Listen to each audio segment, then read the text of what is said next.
life. When I sing to the river, 66 with the flow black. the river sings back to me. Find the fighter. I can hear the voices calling. Take things into your own hands to take From the time when time began. I can feel it's cooling water, turning rocks to grains of sand. Long ago spirits are asking, what of my story do you know? Welcome to Studio 560 here at Mixed Magic Theater. My name is Jonathan Pitts-Wiley, the artistic director here at Mixed Magic Theater in Pawtucket, Rhode Island, and I am thrilled to have you at our Theater at a Distance performance and production of Misery's Fiend, Frankenstein, adapted from Mary Shelley's Frankenstein by Mixed Magic Theater co-founder Ricardo Pitts-Wiley. This production features a few scenes from that show and some behind the scenes, how we made the magic happen type documentary footage as well. I'm so excited for you all to check out this show. So now, without further ado, Misery's Fiend, Frankenstein. Hello everyone, my name is Ricardo Pitts-Wiley and welcome to the stage at Mixed Magic Theater, which we have redesigned and rebuilt to be a theater at a distance. For this interview session today, because we're so close, we're all wearing masks. But under normal circumstances, the actors are able to perform on this stage without masks because we have panels and cubicles that divided by glass that offer safety and also a visual image. We're going to talk today about a project I started working on about 10 years ago on Frankenstein. I have been adapting classic literature for a little while. I've done productions of Moby Dick and Don Quixote, among others. But Frankenstein was a project that I kind of accidentally encountered. I was teaching an acting class about 10 years ago when an actress who's a part of our company, Jeannie Carson, chose to do a scene from Frankenstein. And it was Frankenstein's encounter with the creature's encounter with his creator, Victor Frankenstein, on an ice floe. It blew me away. I went the next day, bought the book, and started to read it. And I started to see the theatricality of it almost immediately. But also, there were opportunities, it kept providing opportunities to do an interpretation and a real adaptation. I took liberties with it, like every production of Frankenstein has done. But the power of Mary Shelley's work was so evident, and the creature was such a powerful figure, you know, that you really try to get down to the essence of what the story is about. Personal responsibility, taking responsibility for things that you do or don't do. The creature's desire to want the very things that all human beings want: life, liberty, the pursuit of happiness, warmth, comfort. But also, it's a story within a story. It's a story being told on a ship locked in the ice of the North Atlantic about a series of events that led to Victor Frankenstein being on the ship. So the first thing that we try to do, we're not going to do the whole play. We're just trying to capture moments from it. The first thing we're going to do today is the introduction of Victor Frankenstein and his friend Clerval, and kind of one of the overlays of the whole novel is Milton's Paradise Lost. So we'll start with the first scene featuring Victor Frankenstein and his friend Henry Clerval.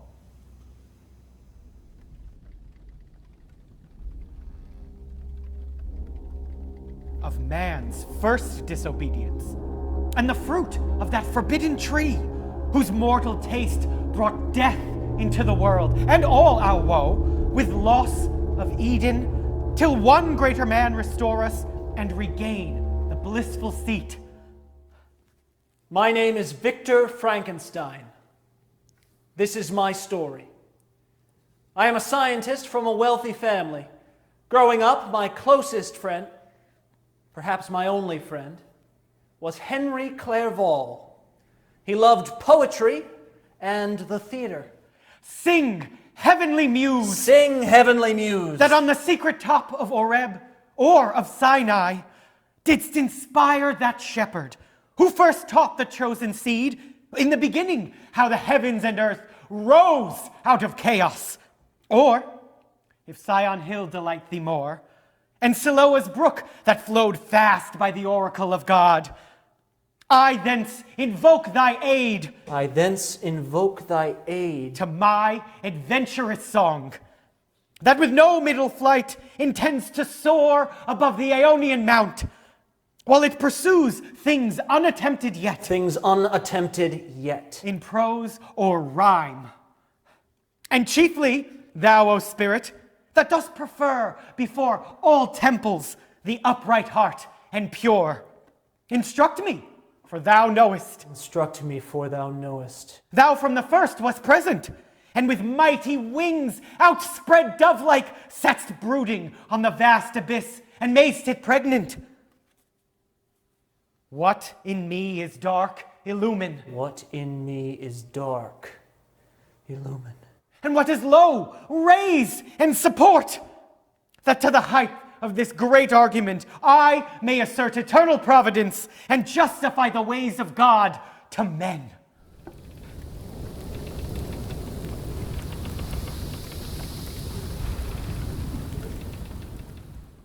So we're back. I hope you enjoyed that. So we have two of the people who worked with me to develop this project. We have Christopher Hoyt, who designed the sets and the lights, and Thomas Walsh, who's our videographer. Mm-hmm. One of the things that we all felt going into the process was, how do we incorporate our particular skills and interests into the process at the very beginning? You know, the main thing that we want to stay focused on, we're trying to create theater. We're trying to capture theater. We're not trying to make a movie. So we'll start with you, Christopher. Sure. How did this process begin for you? So, like any theatrical production, the first thing I did was read the script. Once I read the script and analyzed like where we moved from scene to scene, what the period was, things of that nature, I had a conversation with you, Ricardo, and Jonathan and the rest of the company, just about the ins and outs of the story.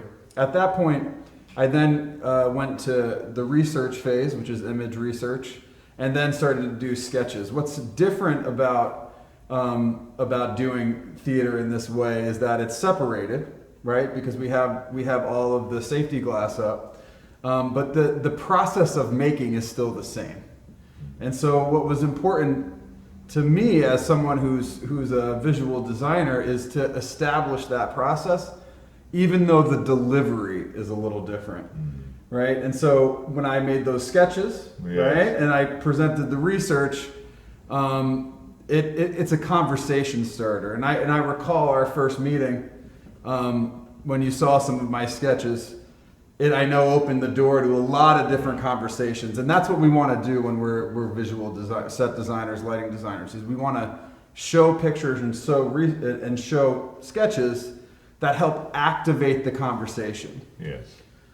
And so that's what we did, and that's how we started this. And this is sort of So the new way we have to approach theater in the time of COVID is we have to factor everybody's ideas and energy and instincts in at the very beginning of the process, including the videography part of it. You know, asking the question, you know, can we capture this moment on video, and what does it look like? So Thomas, I know you've worked with us on a number of projects at this point. So what challenges did this project offer to you in trying to film this project? I guess the major challenges are just the amount of people involved and the movement that they're all involved with, and also trying to sometimes make people seem closer than they are, and then also farther apart. So playing with different focal lengths with the cameras, and then also using a lot of cameras to capture all the little parts that the scene has to offer, because all the actors are doing things at the same time, which an audience member could see if they just turn their head. But with the camera, we're trying to focus on certain things. We can miss those little pieces. So yeah, trying to catch all of the action, and then also getting the unique angle that theater patrons wouldn't be able to see, but also getting the close angles. So mixing those is the hardest part, I guess. And one of the things that we kept reminding ourselves in the process was we're capturing theater. We're not trying to make a movie. And it's very interesting what you're talking about capturing the little moments, because I remember saying to both of you, if the audience can't see it, we don't want to try to show it. We're trying to be the eyes of the audience so that they can be a part of the process. So with that in mind, this next scene is we created was a scene in which the Victor is on an iceberg in the North Atlantic with the creature, and is about to be picked up by a rescue ship. So now that scene.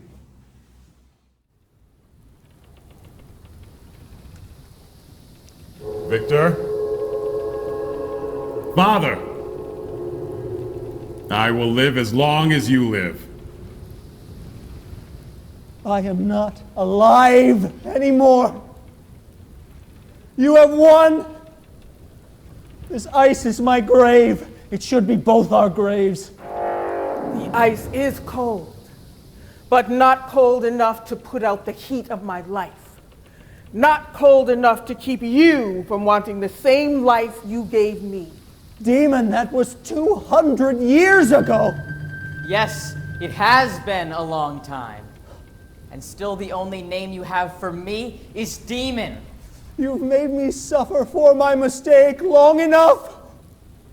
Let me die. No, not long enough. Not yet. Look, Father.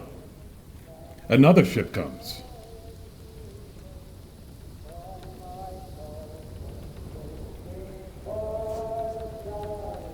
God, don't let them see me.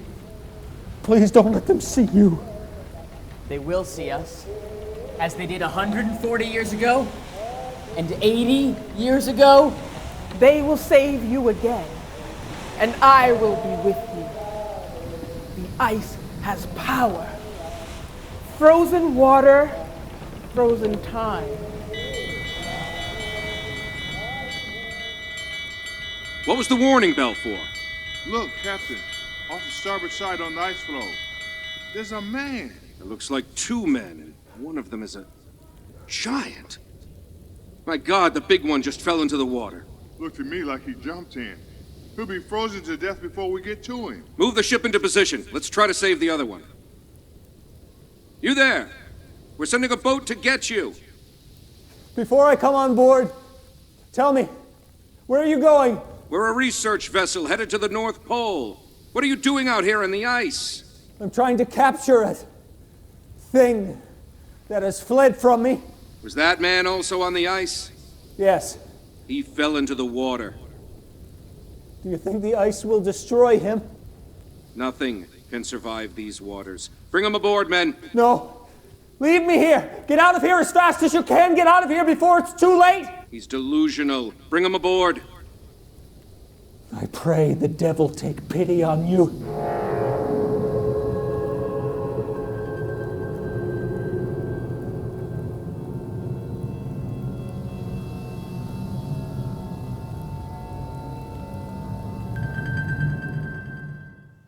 We're back. We've already had a conversation with Christopher Hoyt, the set designer and light designer for the Frankenstein project, and with Thomas Walsh, the videographer, about the challenges and opportunities that doing a project like this presents. Now we want to talk with Terry Shea, who is the sound designer for the project. and explore some of the same questions, concerns, interests that he had in developing a soundscape for the project. So, Terry, you read the script. What was your initial impulses? The sense of space that needed to be created. So with Frankenstein, you've got weather elements, obviously, you're out on the ice floes. You've also got a classic horror story, so there's got to be a sense of that. And there's a dynamic to it that needs to be represented. So first, you've got the sounds that are called for in the script. You've got an icebreaker coming through with music playing. You've got things that have to happen in the world of the play, the diegetic sound. And then we have our interpretations, the extra sound that comes in. And that's going to be music underscoring, thematic elements for different characters. And that's where the art comes in. So when we're doing the diegetic sound, we're doing sound to order.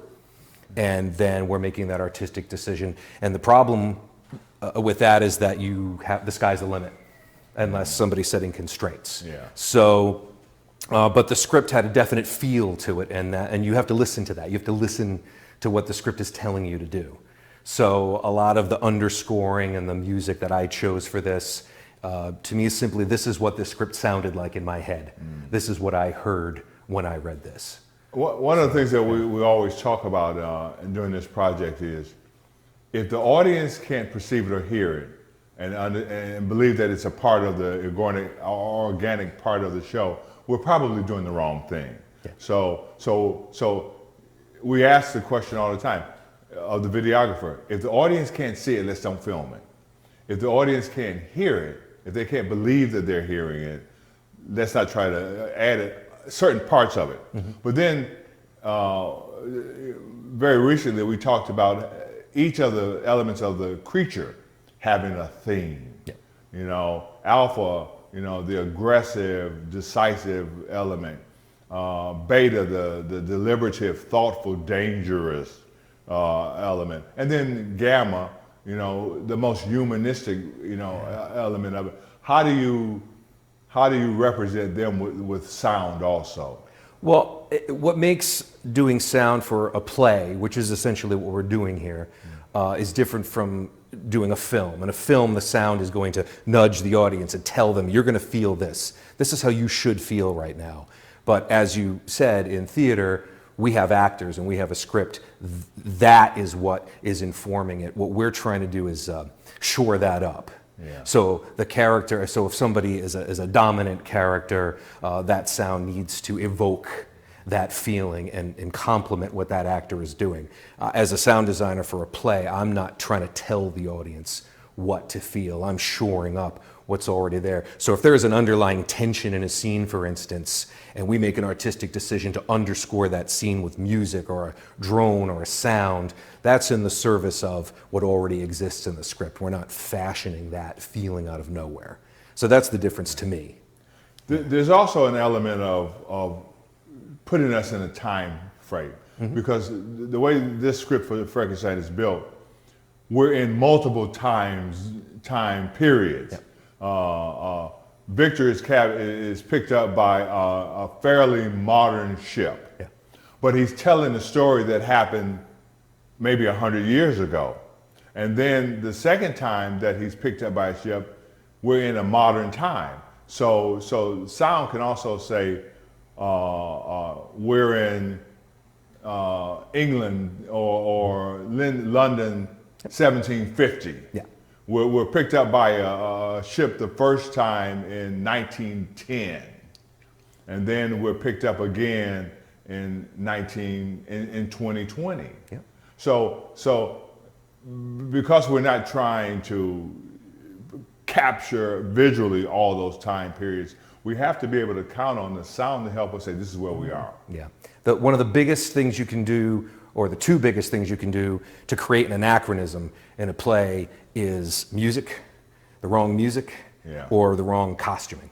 Yeah. Those are the two things that are going to really jump out as anachronisms. So if we're trying to set a time period for the listener, a song from that period is the easiest way to do it. Yeah. Or music that sounds of that period. We're not going to use hurdy-gurdies and fiddles to evoke the 20th century, right. At least not the later 20th century or the 21st century. By that same token, if we hear a ship approaching in the 19th century, we're not going to hear some metallic hulking beast coming forward. We're going to hear wood. We're going to hear sails. We're going to hear the muslin flapping. Yeah. So you have to be a little bit of a student of history, or at least do your research to make sure you're not creating an anachronism, which is the opposite of what you're trying to do. So yeah, period music, sounds that are of that time.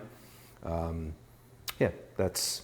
You know. But also one of the things that Quentin Tarantino is very he loves brilliant his about taking sound out of time. Yeah. And I think one of the things that we're learning in this process, we learned some of it during the Spirit Warrior project. We learned some of it during the Rise of Black things that we filmed, and learning on this project what rules we can break, what rules we can adhere to, as long as it makes sense and we can justify the decision. Yes. And Terry has been wonderful in helping us make some of those decisions, and also I think part of what you have brought to this team is sound value became an equal partner, with set design and light design and the directorial project.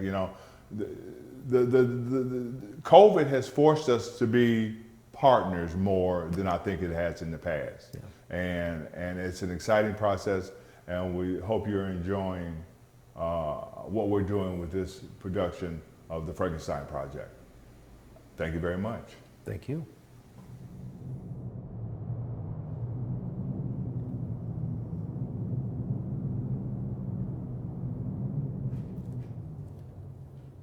Father, I will read now. Blind, not deaf. Agatha, you will read Miranda, and I will be Caliban. I do all the work around here. Why can't I be Caliban? Then who play the beautiful Miranda? Certainly not I. Well, as long as she's beautiful, I'll be Miranda. The scene begins with Prospero and Miranda going to see Caliban in his prison. Come, we'll visit Caliban, my slave. He never yields us kind answer. 'Tis a villain, sir, I do not love to look on. But as 'tis, we cannot miss him. He does make our fire, fetch in our wood, and serves in offices that profit us. What ho, slave? Caliban! Thou speak! There's wood enough within. Come forth, I say. There's other business for thee. Come now, tortoise, when? Thou poisonous slave, got by the devil himself, come forth! As wicked do as ere my mother brushed with raven's feather from unwholesome fen, drop on you both, a southwest blow on ye, and blister you all o'er. For this, tonight thou shalt have cramps, side stitches that shall pen thy breath up, urchins while all the night they may work, exercise on thee. Thou shalt be pinched, and each pinch more stinging than the bees that made them. I must eat my dinner. This island's mine, by Sycorax, my mother, which thou takest from me. When thou camest first, thou strokest me, and madest much of me, wouldst give me water with berries in't, and teach me how to name the bigger light, and how the less that burn by day and night. And then I loved thee, and showed thee all the qualities of the isle, the fresh springs, brine pits, barren place, and fertile. Curse be I that did so! All the charms of Sycorax, toads, beetles, bats, light on you! For I am all the subjects that you have, which first was mine own king. And here you sty me in this hard rock, whilst you keep me from the rest of the island. Thou most lying slave, whom stripes may move, not kindness. I have used thee as filthy thou art with human care, and lodged thee in my own cell, till thou didst seek to violate the honor of my child. Oh ho! Oh ho! What's had been done? Thou didst prevent me. I had peopled else this isle with Calibans. Abhorred slave, which any prince of goodness will not take, being capable of all ill. I pitied thee, took pains to make thee speak, taught thee each hour one thing or other, when thou didst not, savage, know thine own meaning, but wouldst gabble like a thing most brutish. I indited thy purposes with words that made them known. But thy vile race, though thou didst learn, had that in it which good natures could not abide to be with. Therefore wast thou deservedly confined into this rock, who hadst deserved more than a prison. You taught me language, and my prophet aunt is, I know how to curse. The Red Plague rid you for learning me your language!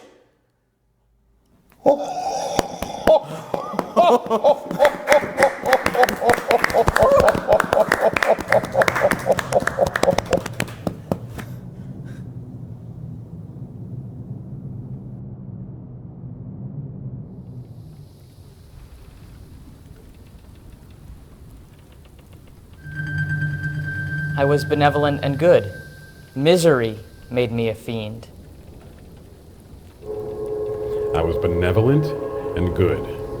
Misery made me a fiend. I was benevolent, good. Misery made me a fiend.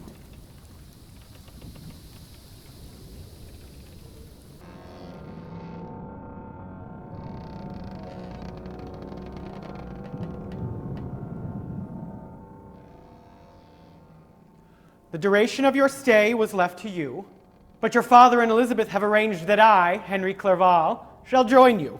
You can join me, but I won't do any plays or recite any poetry. You won't have to do either. I won't be doing them myself, most of the time. I have employed some of the training my father taught me when he wouldn't let me go to university with you. I am now a skilled trader in goods from the wilds of India. I'll be meeting with my future partners in London. If my plan works, we'll all be rich. I hope that will make you happy. And will not make me happy. But it does give me the time to work on my plays and poetry sometimes. There's no morality in this business of trading.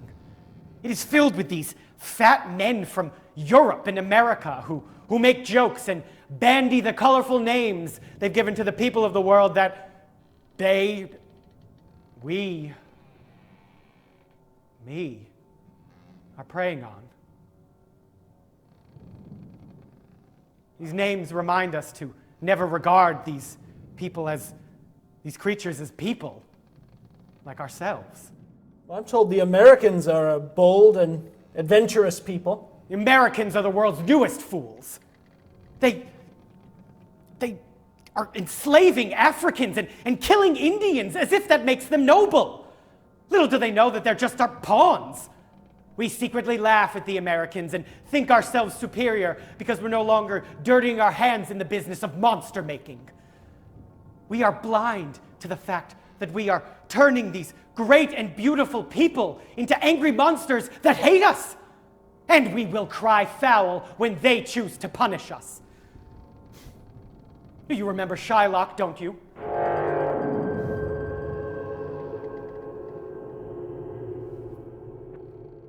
So, we're back.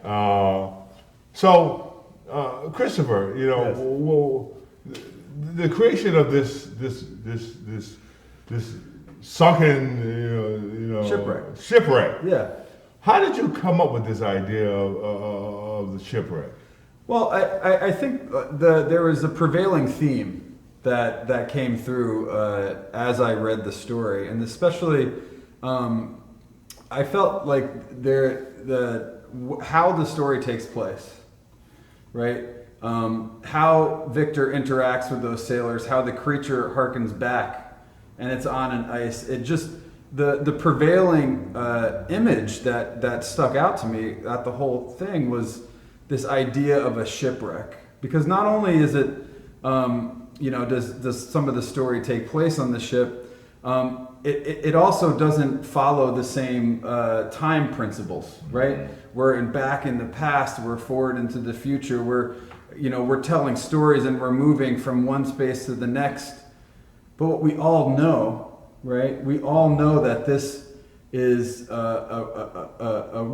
a sad tale. It's a once there's an opportunity, when we think about like what a shipwreck represents, right? It's like a time capsule, and so having that image lasting throughout all the scenes, I thought would be like a theatrically kind of smart idea.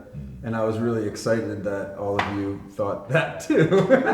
well, we did, and one of the things that also was arresting about what your concept was, we knew videography, video-wise, it would give us a pleasing image, an image that could be captured, and also it was an image that could be manipulated with temperatures. Yeah. The lights could affect it a certain way. It changed because there are interior scenes, there are exterior scenes.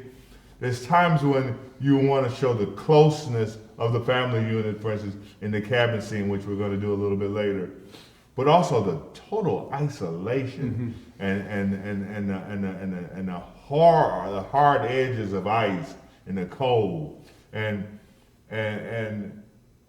when you're working with the camera, what do you look for to try to find those things that help us capture the idea of isolation or cold temperature or distance as you were talking about before? I guess it's just playing around with the lights and shadows. So moving the cameras to different angles. And then playing around with the focal length. So if you want isolation, and we got some shots where we got some hard light and then just blackness, right? So take a nice wide angle of that, and you're super isolated. And then when the characters aren't isolated and they get closer, they are kind of isolated because we have all these barriers in place. But if we do a longer focal length, now we can bring them closer together and frame them so they look like they're like a foot apart. Go ahead. Oh, I was gonna say, and that's what's like exciting for me, being a theater designer, is typically the camera isn't in the room, right? And so like Tom can now there's another layer. Now we're presenting it theatrically, right? There's another layer because the viewer of the audience is in control, is in Tom's camera control. And so that's exciting to me as like another multimedia opportunity that, in COVID times, we can learn. We're learning like all of these different how to execute these ideas that will pay dividends down the line. When we move into post-COVID era, which we all hope happens fast. Happens soon. But I'm in 100% agreement with you, Christopher, in the sense that coming out of the age of COVID, we're going to be the world of the theater is going to be turned upside down, because things that traditional ways of doing things are being challenged now in ways that we're not going to be able to go back to the way things used to be. We have to move forward using new technologies, even new acting and performance concepts, and that challenge the old conventions. One of the things that COVID has done among the artist community is we recognize how far we had gotten away from our audiences. And technology, in theory, could take us even further away from our audience, and we had to reverse the direction, say, no, we want to get closer to our audience. We want to not have to try to hide the way the sausage is made. We want you to see how we do it, because the magic of theater happens when you know what's going to happen and you're still surprised by it. When it's like getting behind a magic trick. Getting behind a magic trick doesn't mean that you dismiss magic. In fact, I think getting behind a magic trick, you go, wow, that was crazy how they did that. You know, I think it's an even more fascinating process. But also, you find that great literature gives you great ideas. Mm-hmm. And the question is, how do you seize upon those ideas and not dismiss something because it's not the traditional way of approaching it? You look at it differently and say, well, wait a minute, maybe we can do that. Mm-hmm. So when I first saw your first design, Christopher, I was like, oh man, new ball game, everybody. But then I saw some of the work that Thomas was doing with some of the previous video streaming projects that we did. It was like, oh man. Recognizing that it had to be factored in from the very beginning of the process. Mm-hmm. And that's very exciting. So we're gonna move into another scene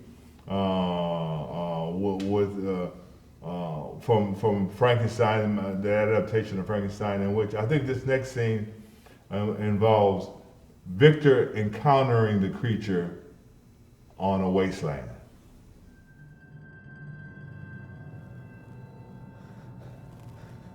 Wandering spirits, take me as your companion, away from the joys of life.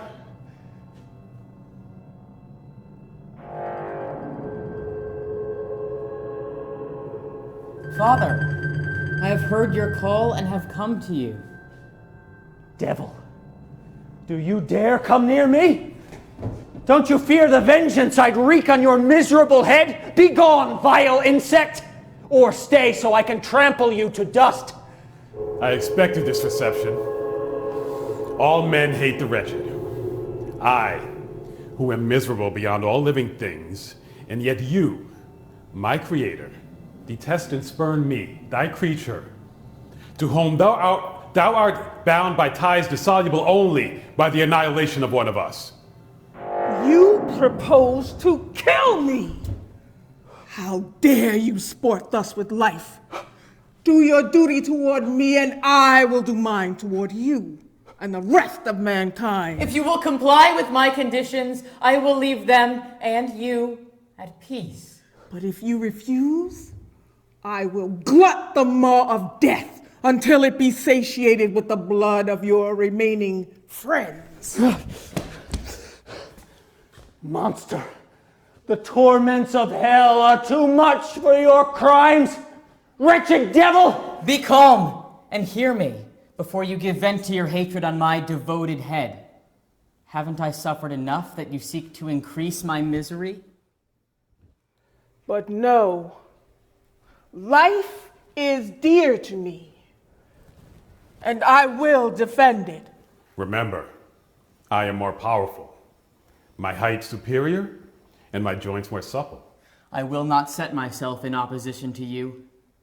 I am thy creature, and I will be mild and docile toward my natural lord and king, Victor Frankenstein.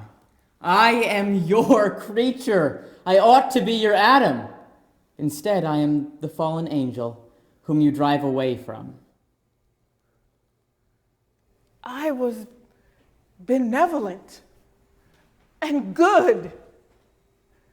Misery made me a fiend. Make me happy, and I shall again be virtuous.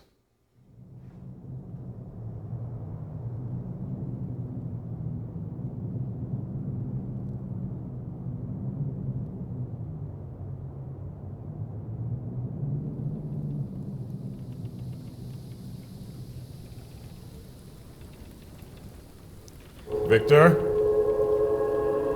Father! I will live as long as you live.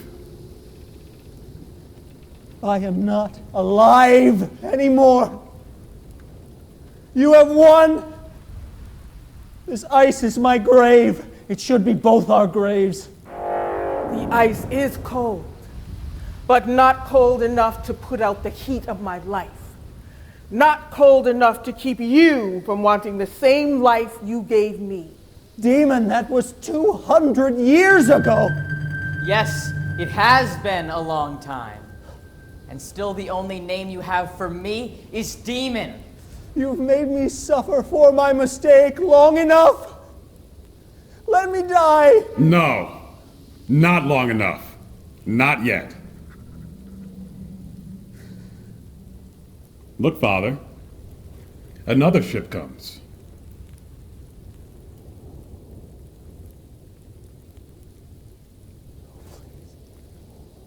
God, don't let them see me.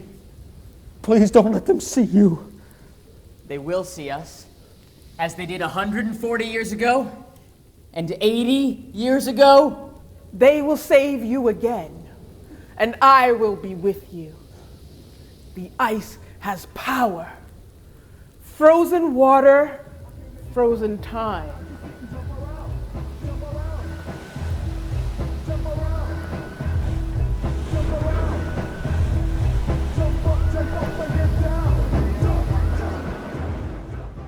Thank you for taking the time to check out Misery's Fiend, Frankenstein here at Studio 560 at Mixed Magic Theater in Pawtucket, Rhode Island. Again, I am Jonathan Pitts-Wiley, the artistic director here at Mixed Magic, and I couldn't be happier that you took the time to spend a little time with us. Now, Mixed Magic Theater is a nonprofit 501c3, so this is the part where I say we appreciate every donation you can make to help us do what we do here at Mixed Magic. So if you go to our website, go to our Facebook page and find out that information. Every donation counts. Every donation is appreciated. So thank you in advance for helping us out. And thank you, as always, for believing in magic.